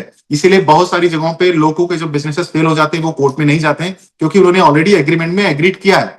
तो जब आपने एग्रीमेंट में एग्रीड किया है और अगर आप कोर्ट में जाते हैं, तो कोर्ट वाला ही बोलेगा तो फिर आपने इसको एग्रीड क्यों किया? केस नहीं बनता है, केस वीक हो जाता है। कहते नहीं यार केस वीक है, मत जाओ। That's why the people are not going to that. Otherwise सबके पास में गेट ओपन है, वो जा सकते हैं। तो फोको में पूरी रिस्पॉन्सिबिलिटी सर मैं चला रहा हूं, सब कुछ है। ब्रांड ने अपने पूरे गाइडलाइंस दिए हैं, कैसे मैं चलाऊंगा, कैसे करूंगा, किस लोकेशन पे जाऊंगा, पूरा एक्सपीरियंस जो मैंने आपको फोफो मॉडल का बताया, पूरा एक्सपीरियंस में सिर्फ वर्किंग यहाँ पे हो गई कि मैं इसको चला रहा हूं। जहां पे चलाने की रिस्पॉन्सिबिलिटीज मेरी है, आदमी चला गया, हायर करने की मेरी है, क्वालिटी क्वांटिटी फूड की क्वालिटी मेंटेन करना, कपड़ा है, रिटेल है, जो भी है उसकी जो क्वालिटी मेंटेन, वो मेरा काम है। कस्टमर अटेंड करने का मेरा काम है, कितने % कस्टमर बैठ रहे हैं, सब कुछ मेरा काम है। और मैं रिपोर्ट बना रहा हूं। अगर इसमें देखो, अगर इन्वेस्टर स्मार्ट है, ठीक है, इन्वेस्टर अगर स्मार्ट है तो क्या करेगा कि वो पूरा डेटा समझ रहा है और वो अपने इनपुट्स भी दे सकता है। फोको में इन्वेस्टर्स अपने इनपुट्स दे सकता है, एक काम कीजिए। अच्छा वो कॉस्ट बढ़ा सकता है, उसको बोलेगा एक काम कीजिए सर, इस महीने मेरा मार्केटिंग बजट जो 10,000 का था, मैंने उसको 30,000 किया है, can you go to the market like this, ऐसे भी कवर कर लो। क्योंकि यहाँ पे खर्चा आप कर रहे हो ना, तो आप अपने हिसाब से डिसीजन ले सकते हो। इवन नॉट द 100%, आप बैकएंड साइड से आप बिजनेस को में रेवेन्यू बढ़ाने के लिए आप काम कर सकते हो, क्योंकि आपका रेवेन्यू जितना बढ़ेगा आप पैसा कमाओगे। ब्रांड का काम सिर्फ केवल चलाने का है, ठीक है। सेकेंड चीज में आगे चलते हुए लोगों ने इसको धीरे धीरे मॉडिफाई करते हुए ये बोल दिया कि चलो सर फोको मॉडल में हम आपके साथ पार्टनरशिप कर लेते हैं, आप पूरा पैसा इन्वेस्टमेंट कर दीजिए, जब ये ऑपरेशनल हम लोग चलाएंगे तो 60-40 का कर लेते हैं। जो प्रॉफिट आएगा 60% आपका, 40% मेरा। जो लॉस आएगा वर्किंग कैपिटल में, जो लॉस आएगा 60% आपका, 40% मेरा। आराम से हम दोनों लोग मिलकर चलाते हैं। 5 साल का हमारा एग्रीमेंट हो गया, फिर उसके बाद में जो भी उन्होंने टर्म्स डिसाइड किया उसके हिसाब से वो काम कर लेते हैं। ये हमने अमेंडमेंट में चेंजेस करके बिजनेस को तेजी से बढ़ाने के लिए, रिटेल इन्वेस्टर्स को ज्यादा इन्वॉल्व करने के लिए हमने, कहते नहीं वो हमारे वर्ड में होता है, हमने उनके सामने एक लालच दिया तो काइंड ऑफ पार्टनरशिप हो गया। अब लोगों को ये लगता है कि चलो अभी ब्रांड भी 40% लगा रहा है, दिस इज ऑलरेडी ट्रूथ कि भैया ब्रांड भी अगर जुड़ के पैसा लगा रहा है, वर्किंग कैपिटल संभाल रहा है, तो इसका मतलब है कि पूरा मेहनत से काम करेगा, क्योंकि लॉस उसका भी हो रहा है एज अ ह्यूमन नेचर।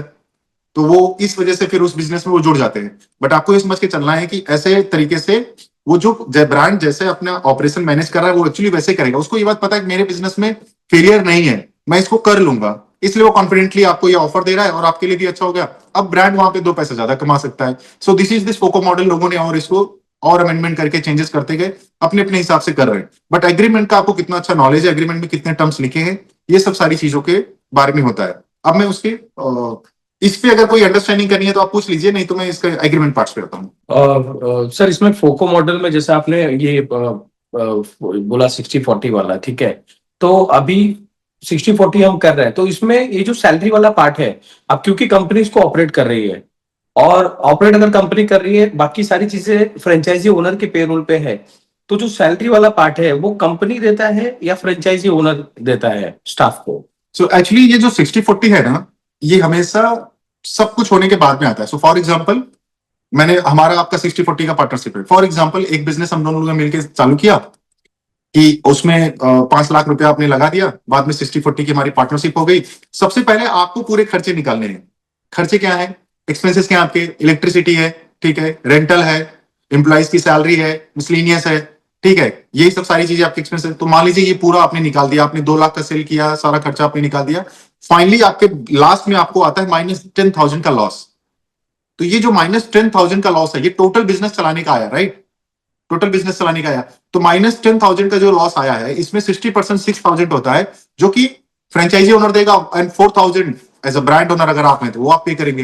तो पूरा कैलकुलेशन करने के बाद में महीने में जो पीएनएल बनता है, प्रॉफिट एंड लॉस जो बनता है, उसके बेस पे जो आया वो आपको दोनों को देना होता है। So this is the fundamental procedure. ठीक है, एंड रॉयल्टी मॉडल में भी काम करते हैं लोग फोको मॉडल में सर। तो अभी मुझे ये समझना था कि जैसा अभी 60-40 हो गया या रॉयल्टी वाला मॉडल हो गया, तो रॉयल्टी नेट सेल पे मतलब कौन से अमाउंट पे चार्ज करते हैं? मतलब टोटल सेल अगर 8 लाख का हुआ तो कैसे रॉयल्टी चार्ज होता है? एंड 60-40 अगर पार्टनरशिप मॉडल में कोई जा रहा है फोको में, तो वहां पर कैसे ये करते हैं? इसका थोड़ा आप क्लैरिटी कर दोगे तो अच्छा रहेगा सबके लिए। तो मैं बिजनेसेस में ना कितने तरीके के सेल्स होते हैं मैं उसको थोड़ा बताता हूँ। एक ग्रॉस सेल्स होता है, एक नेट सेल्स होता है, ठीक है। ग्रॉस सेल्स का मतलब ये हो गया कि आपने जो प्रोडक्ट है, मान लीजिए एक प्रोडक्ट है, उसका एमआरपी है 100 रुपया, ठीक है, 100 रुपए के हिसाब से पूरे महीने में आपने प्रोडक्ट बेचा 10, तो इसका मतलब क्या हो गया, 1,000 का आपने ग्रॉस सेल किया। अभी पॉइंट पे आते हैं, एमआरपी 100 रुपए है बट आपने 10% का डिस्काउंट दिया था, तो इसका मतलब क्या हो गया, 10% का डिस्काउंट देने के बाद में आपने जो सेल्स किया वो एक्चुअली 900 का किया, बट आपका ग्रॉस सेल्स कितना है, ग्रॉस सेल्स 1,000 का है। 1,000। एमआरपी पे प्रोडक्ट को बेचना, it's a gross sales. Discount देके प्रोडक्ट बेचना, ठीक है, इसका मतलब जो फाइनल पैसा आपके पास में आ रहा है that is the net sales, कि आपने डिस्काउंट देने के बाद में दिया। तो ये चीजें होती हैं नेट सेल्स। तो जो पैसा आपके पास में आता है उसके बाद में उस पर कंपनी के टैक्सेस लगते हैं, गवर्नमेंट टैक्सेस होते हैं, नेट सेल्स के ऊपर टैक्सेस लगते हैं। मान लो 100 रुपए की चीज मेरी है, जब मैंने आपको बेचा तो 5 रुपए का टैक्स लगा, तो 5 रुपए मैंने गवर्नमेंट को दे दिया, तो वो मैंने साइड कर दिया, उसकी कोई बात नहीं है। तो यहाँ पे नेट सेल का मतलब हो गया कि अब मेरे पास जो ग्रॉस सेल हुआ 1,000, और अगर मैं उसको 90 रुपीज में डिस्काउंट करके बेचा तो 900 is my net cell.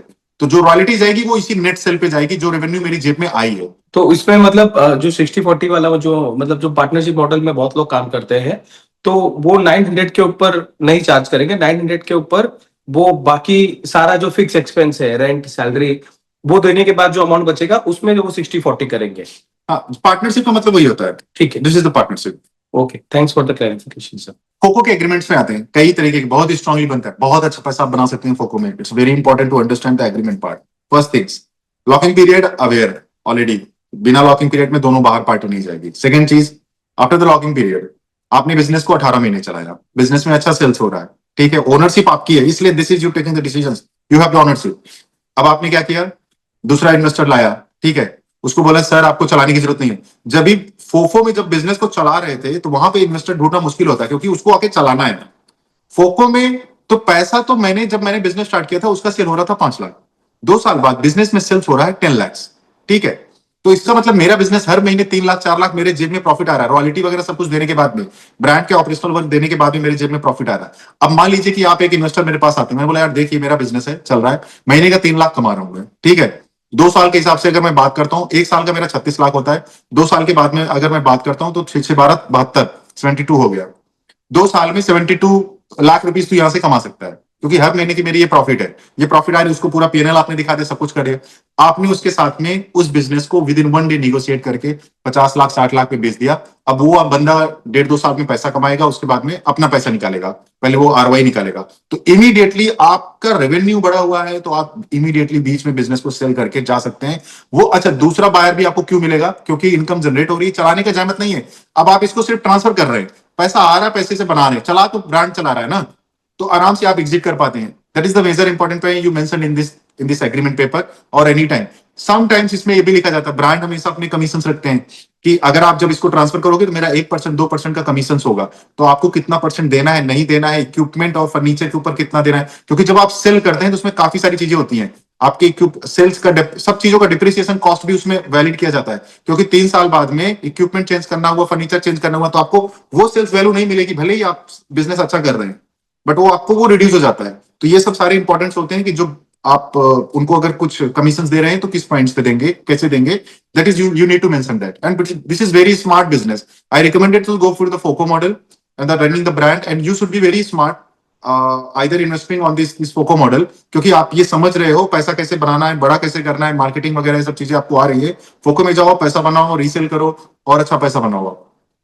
So this is second point. Third point is that negativity points में कुछ चल रहा है, ऐसा भी कुछ चल रहा है, तो अगर आपको लगता है कि you are very smart, you need to understand that things. कभी कभी फोको मॉडल में यहाँ पे आपने एग्रीमेंट में मेंशन किया हुआ है कि sir you are running FOCO model because I am giving the royalty, but some house in the future there is any option I can go and convert in the FOCO model, जहां पे मैं आपकी royalty reduce कर दूंगा, केवल support royalty रहेगी, बाकी मैं चलाऊंगा। तो ये चीजें भी आपको एग्रीमेंट में मेंशन करनी है, क्योंकि बाद में आपको लगा बिजनेस में अच्छा प्रॉफिट हो रहा है, मैं 10% रॉयल्टी दे रहा हूं, ब्रांड के पास जा रहा है, तो ये भी जो एग्रीमेंट टर्म्स होते हैं, ब्रांड भी बोलेगा नहीं सर, अगर मैं चला रहा हूं तो मैं 3 साल के बाद ही आपको दूंगा। ये सब टर्म्स मेंशन होते हैं, आपको पता होना चाहिए सारे पॉइंट्स, कि 3 साल बाद आपके सामने एक विंडो ओपन होती है कि now you can convert your business in the फोफो model, वो टाइम पे, और आपको लगता है कि नहीं अब मुझे बिजनेस में इन्वॉल्व होकर जुड़ना है या मुझे किसी और बंदे को इन्वॉल्व करना है। ये सब भी पैटर्न्स बहुत इंपॉर्टेंट होते हैं टू अंडरस्टैंड दैट, तो वो टाइम पे आपने कर लिया। इसलिए कितने न्यूमेरियस पॉइंट, कितने सारे छोटे छोटे पॉइंट्स बनते हैं जो आपको आगे चल के कब क्या सिचुएशन बन जाए आपकी हेल्प कर दे, अगर आपको नॉलेज रहेगा तो you can mention that. Otherwise वो रेडीमेड एग्रीमेंट आएगा, उसमें पॉइंट्स होंगे नहीं, जब ऐसी सिचुएशन आएगी आप एग्रीमेंट उठा के देखोगे, बोलोगे ये है नहीं सर, ये पॉइंट्स तो है ही नहीं इसमें, तो ये सर हम लोग कवर नहीं करेंगे, देखिए हमने लिखा नहीं है। तो जो चीज नहीं लिखी हुई है वो कवर नहीं होती है, फिर इतने छोटे से मैटर के लिए आप भी उसको एस्केलेट नहीं करते, सो लेट इट बी करके आप अपना काम करते हैं। So this is the FOCO model का ये एग्रीमेंट का ये कंडीशन है। सबसे बड़ा इंपॉर्टेंट है किसी भी फोको सब में एक चीज आपको समझना है, आपका लैंडलॉर्ड के साथ कैसा रिलेशन है, कितने साल का आपने एग्रीमेंट किया है, वो बहुत इंपॉर्टेंट है, क्योंकि जो बिजनेस हम बनाते हैं वो लोकेशन पे बनाते हैं। तो अगर आपने 5 साल 9 साल का एग्रीमेंट किया हुआ है तो आप ब्रांड के साथ में कई तरीके के डिसीजन मेकिंग ले सकते हैं, बट अगर आपका एग्रीमेंट टाइम वहां पे कम है तो आपके लिए बहुत बड़ी चैलेंजेस हो जाएगी। लोकेशन थोड़ा बहुत चेंज हो गया तो काफी सारा टाइम लग जाता है फिर से उसको रीबिल्ड करने के लिए। तो ये चीजें बहुत इंपॉर्टेंट है कि आपने रिटेल का कितने टाइम का आपने एग्रीमेंट किया हुआ है, उसके बेस पे आप दूसरे टर्म्स भी कर सकते हैं। तीसरा पॉइंट ये, ओवर टाइम पीरियड आपको लगता है कि अभी एग्रीमेंट में मुझे एग्जिट लेना है, तो हमेशा आपको ये पॉइंट हमेशा ध्यान में रखना है, इट्स अ बिजनेस। जब भी आपको एग्जिट लेना है और प्रॉफिटेबल बिजनेस है तो पहला ये सोचना है कि आपको इसको रीसेल करना है, and you will get the people, because if the people are coming to starting a new business, instead of that there is any business is getting the profit, मैं उसमें चला जाऊं, मुझे वहां रिस्क का जीरो हो गया। और ये धीरे धीरे आज की डेट में ये ब्रांड्स खुद कर रहे हैं। What is doing the brand in the market smartly, they are running the store, पहले वो रन कर रहे हैं स्टोर 6 महीने 8 महीने उसको प्रॉफिट ला रहे हैं, फिर फोफो में सेल कर दे रहे हैं। जो बिजनेस स्टोर उन्होंने 15 लाख का स्टार्ट किया, 20 लाख का चालू किया, आगे चल के वो 6 महीने चलाने के बाद में उसको 30 लाख का सेल कर रहे हैं, क्योंकि वो बिजनेस अभी प्रॉफिट दे रहा है, कोई भी ब्रांड आके उसकी फ्रेंचाइजी ले सकता है। जिस तरीके से इंडिया का माहौल है, लोगों का ट्रस्ट ब्रेक होता जा रहा है, लोग समझ नहीं पा रहे हैं, सर्विसेज सपोर्ट नहीं मिल पा रहे हैं, आगे चल के ब्रांड को वही ब्रांड टिक पाएंगे जो ट्रस्ट के साथ में काम करेंगे और हाईटेक तरीके से सच में सपोर्ट्स प्रोवाइड करेंगे। और ये भी एक मॉडल वो इंट्रोड्यूस करेंगे जहां पे वो खोलते जाएंगे, बनाते जाएंगे, सेल करते जाएंगे, या फिर उसको फोको में भी कन्वर्ट कर देंगे। आपके पास में रिटेल स्टोर्स बना हुआ है तो ऑटोमेटिक आप उसको कन्वर्ट कर सकते हैं। ऐसे बहुत सारी चीजें धीरे धीरे लोग ये बिल्ड करेंगे, काम करेंगे इसमें। I hope so. तो अगर आपको इस पे कोई एग्रीमेंट का कोई सवाल क्वेश्चन है तो आप पूछ सकते सर वन क्वेश्चन कि अभी फोको मॉडल में हम कर रहे हैं, तो जब रिन्यूअल होगा, ठीक है, तो उसका क्या टर्म्स एंड कंडीशन है? लाइक अगर एग्रीमेंट में लिखा है कि रिन्यूअल होगा, तो अभी हमने जो आपने डिस्कस किया था रिन्यूअल का जो चार्जेस होता है, तो क्या उसमें पूरा इसमें फ्रेंचाइजी ओनर को ही करना पड़ेगा या कंपनी ऑपरेट भी कुछ करती है इसमें? हैं। देखो, जहां पे भी ओनरशिप है, इसके मतलब योर रिस्पॉन्सिबिलिटीज। ओनर मतलब आप, सारी चीजें आपकी है। टर्म्स में मेंशन होना चाहिए पहले से कि रिन्यूअल है, यस, क्या चीज कंडीशंस पे रिन्यूअल है, वो हमारे एग्रीमेंट में मेंशन होना चाहिए। वो टर्म्स आपको फॉलो करने, रिन्यू करने, similar way like as a FOCO. और अगर वहां पे वो टर्म्स मेंशन नहीं है, वो ब्रांड कह रहा है कि नहीं 5 साल बाद में, अगर हम लोग फोको मॉडल में काम कर रहे हैं, 5 साल बाद में ओनरशिप चेंज हो जाएगी, आपका पैसे का डबल रिटर्न हो गया, बहुत कंडीशन डाल देते हैं, उसके बाद में चेंज होगी। जैसे अभी आप लेटेस्ट एग्जांपल आपको बताता हूँ बेल्जियन वफल का। बेंजल वफल ने क्या किया, फोको मॉडल ऑफर किया, ठीक है, या फिर फोफो भी उन्होंने दिया बाद में क्या, लेकिन उनके सारे एग्रीमेंट्स में था कि भैया हम आपको एक अच्छी ये देंगे, बाद में हम रिन्यू नहीं करेंगे, मतलब हम स्टोर को खुद चलाएंगे वो कंडीशंस पे, लेकिन हम आपका इतना करके देंगे। उन्होंने वैसे एग्रीमेंट बनाया और मार्केट में गए और किसी को रिन्यूअल नहीं दिया और धीरे धीरे सारे स्टोर्स खुद रख लिए। इसका सीधा एग्जाम्पल है सबवे। सबवे सारे फोफो मॉडल थे, फ्रेंचाइजी ऑपरेटेड। जब बाद में लोगों को एग्जिट करना था, जब कंपनी ने उसको बाई किया, उनको एग्जिट कराना था, तो लोगों के पूरे एग्जिट कंडीशन पे पैसे दिए, बिकॉज अगर वो एग्जिट कंडीशन आपको फॉलो करना पड़ता है, इस रूल कि भैया ये मेरी ओनरशिप है तो आपको मुझे देना पड़ेगा, आप ऐसे छोड़ के नहीं जा सकते। तो किसी भी कंडीशन में फोको है, कुछ भी है, 5 साल बाद रिन्यू नहीं हो रहा है और वहां पे बिजनेस कैरी फॉरवर्ड हो रहा है, ब्रांड एग्रीड है, तो ऐसी कंडीशन में आपको अपनी डिप्रिसिएशन कॉस्ट या रीसेल वैल्यू लेके ही आपको एग्जिट करना है। ये हमेशा एग्रीमेंट में होना चाहिए। जहां पे जिस मॉडल में ओनरशिप आपकी है, फोफो फोको दोनों में ओनरशिप आपकी है, तो दोनों कंडीशंस में आपके पास में ये राइट्स आते हैं। It's a rule of the business. तो ये चीजें को आपको जानकारी नहीं चाहिए and you can get the benefits about it. तो अगर मान लो अगर कोई ब्रांड अगर रिन्यू नहीं कर रहा है, तो उस टाइम पे जो मेरे आउटलेट का ये होगा, मतलब वैल्यू जो होगा वो, और प्लस इक्विपमेंट का जो कॉस्ट होगा वो ब्रांड मुझे देगा और उसके बाद ही मैं एग्जिट करूंगा, उसके पहले? नहीं, तो रिन्यू नहीं कर रहे तो क्यों नहीं कर रहे हो? वो पहले से टर्म्स होता है ना। अगर उसमें रिन्यूअल टर्म्स है, तो अगर अगर पहले से टर्म्स लिखा है कि नहीं मैं 5 साल बाद आपके साथ काम नहीं करूंगा, मैं रिन्यू नहीं करूंगा, तो मेरा जो डिप्रिसिएशन कॉस्ट होगा कौन पे करेगा? You should ask the question. मैं इसको सारे इक्विपमेंट, सारे इंटीरियर ऐसे लेके रोड पे तो नहीं जाके खड़े होकर बेचूंगा। ये सब पहले से आपको पता होना चाहिए। That's why you need independent consultant जो आपको बता सके, आपके बिहाफ पे बात कर सके। देखिए, आप एक छोटी सी मिस्टेक करते हैं, आप लाखों रुपए अपने गंवा देते हैं। छोटी सी नॉलेज आपको नहीं है, वो पैसा चला जाता है आपके हाथ से। वो दैट इज वेरी इंपॉर्टेंट कि ये सारे टर्म्स उसमें लिखे हुए हैं and you are getting this that those benefits. और कोई क्वेश्चन तो अभी नहीं आया है। ठीक है, ओके। सो आज हमने 2 मॉडल के बारे में समझा है, FOFO franchise owned franchise operated and FOCO franchise owned company operated. अब देखिए, कल की डेट में अभी जो हमारा नेक्स्ट ट्रेनिंग प्रोग्राम होगा, उसमें हम लोग फीको एंड कोफो के बारे में समझ लेंगे। स्पेशली इंडिया में फीको ही चलता है, बाकी के कोको एंड कोफो वाले जो मॉडल्स होते हैं वो इंडिया में नहीं चलते हैं, लोगों को इंटरेस्ट नहीं उसमें, बट वो भी एक मॉडल्स होता है, उसके बारे में भी हम डिस्कस कर लेंगे। तो नेक्स्ट 2 चैप्टर्स में 2 और मॉडल के बारे में हम लोग समझ लेंगे। मीनवाइल इन सब मॉडल्स को लेकर जो भी आपके क्वेश्चंस होंगे, नेक्स्ट वाली ट्रेनिंग टाइम पे आप पिछले वाली चीजों के भी related that question you can ask me. ठीक है, सो फ्रेंचाइजी डिस्कवरी से जुड़ने के लिए थैंक यू। आज के लिए इतना ही, नमस्कार, जय हिंद।